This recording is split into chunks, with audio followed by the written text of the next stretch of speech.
3000కు వార్షిక toll pass. ఇక మంచి నిర్ణయం తీసుకుంది అసలు యాక్చువల్లీ కేంద్ర ప్రభుత్వం. ఎందుకనంటే టోల్ గేట్ దగ్గర పోగానే కథమిగాడు 100, 200, 300 ఇట్లా అని చెప్పేసి ఆ కార్లకు ఇవన్నిటికి ఉంటుండే, చిన్న చిన్న ట్రక్కులకు కార్లకు ఇవన్నిటికి ఉంటుండే.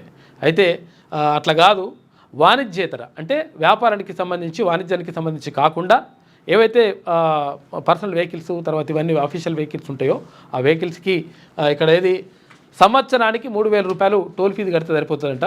ఒకవేళ ఇది మళ్ళీ ఇది దీనికి కూడా ఒక షరతు పెట్టారు, మళ్ళీ అన్నిటికీ వర్తిస్తుందా, ఎన్నిసార్లు అయినా పోవచ్చా అంటే అట్లా కాదు లెక్క. ఒకవేళ ఇది 3000 ఫీజు కడితే సంవత్సరం దాకా వర్తిస్తుంది. కాకపోతుందంటే అందులో 200 టోల్ ఫీజులు దాటిన తర్వాత మళ్ళీ పోయినామనుకో మళ్ళీ ఫీజు ఇస్తారు అన్నట్టు. కాబట్టి కొంతవరకు అయితే నయమే ఇది. ఎందుకంటే 3000 రూపాయలు అంటే పెద్ద విషయం కాదు, అంటే మామూలుగా చూసుకుంటే మనం. ఎందుకంటే అన్ని టోల్ గేట్లు కూడా వర్తిస్తుంది ఇది.